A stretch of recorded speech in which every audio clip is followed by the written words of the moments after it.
A man at the center of Cape Town's most notorious gang empire, Ralph Stanfield is not your typical crime boss. Allegedly orchestrating multi-million-rand frauds, commanding one of the deadliest gangs in South Africa, and infiltrating politics and business, Stanfield's story blurs the line between power and crime. But how did he rise to such prominence, and why has justice struggled to hold him accountable? This is the story they don't want you to know. Ralph Stanfield is a controversial figure deeply embedded in South Africa's criminal underworld.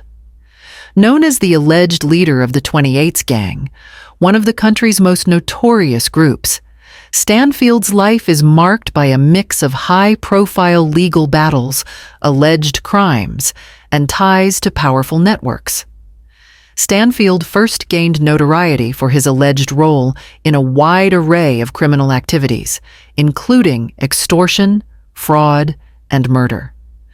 Born into a complex socio-economic landscape, he is believed to have risen to power in Cape Town's gang culture, gaining influence through connections in both illegal operations and legitimate businesses. His network reportedly extended into construction contracts, which became a focal point for investigations into fraud and corruption.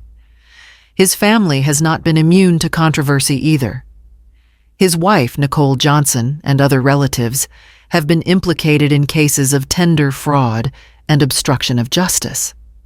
For example, Johnson's construction company, Glomix CC, was blacklisted for using fraudulent broad-based Black economic empowerment certificates, barring it from government contracts. Adding to his notoriety are numerous allegations linking him to violent crimes and major corruption cases.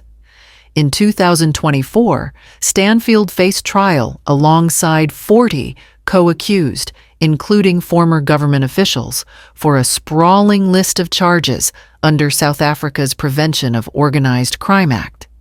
These included connections to the murder of Rashid Staggy, a rival gang leader, and involvement in a billion-rand tender fraud.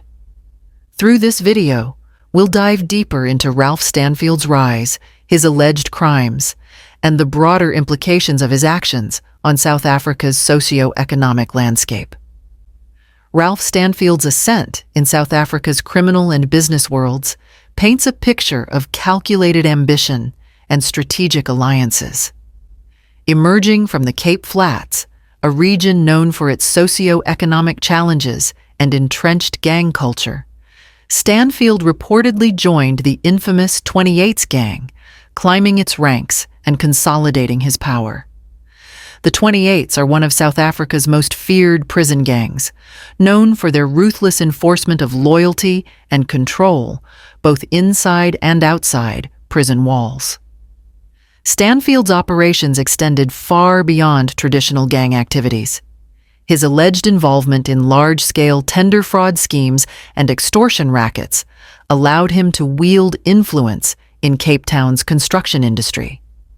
Using his wife's construction company, Glomix CC, Stanfield reportedly secured lucrative government contracts through fraudulent certifications. These activities drew the attention of law enforcement and painted a picture of corruption that reached deep into political and business circles. By leveraging his gang's fearsome reputation, Stanfield positioned himself as a key player in Cape Town's economy, albeit through illicit means. This not only increased his financial clout, but also gave him access to influential figures in politics and local governance. Allegations suggest that Stanfield and his network used intimidation and violence to enforce dominance, with reports of targeted assassinations and attempts to silence rivals.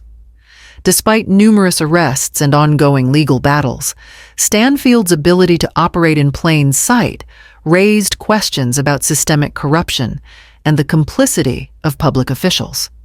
His alleged involvement in the murder of Rashid Staggy, a former Hard Living's gang leader, highlighted the violent power struggles within Cape Town's gang hierarchy. Stanfield's rise wasn't without resistance. Ralph Stanfield's rise to prominence also brought him into direct conflict with South African law enforcement, as he became the focal point of numerous investigations and trials.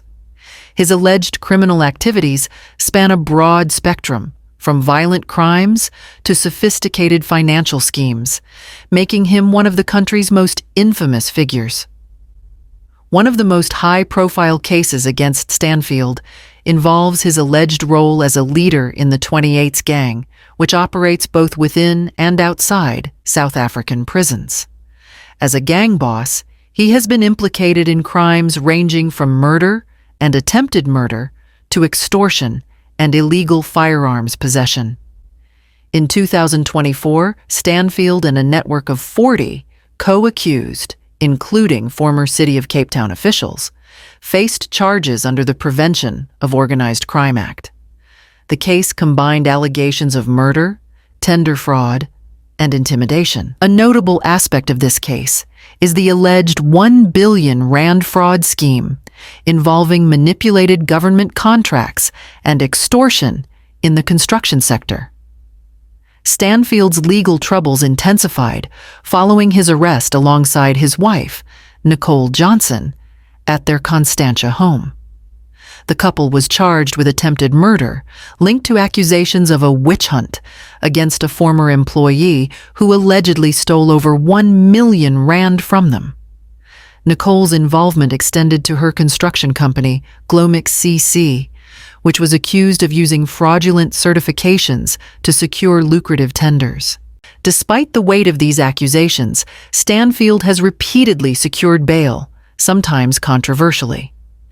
His ability to operate within the system has led to allegations of corruption and collusion within law enforcement and the judiciary.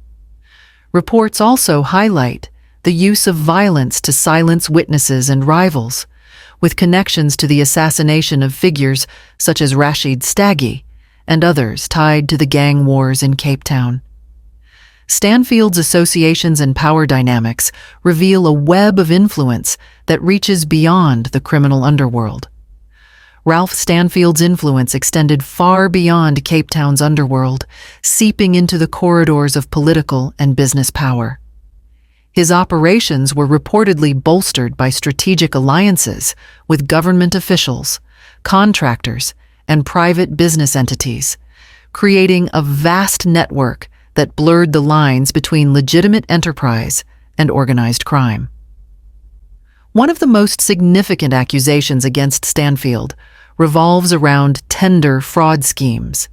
His wife, Nicole Johnson, played a key role in this aspect of his empire. Her company, Glomix CC, secured high-value government contracts using falsified, broad-based Black economic empowerment certificates.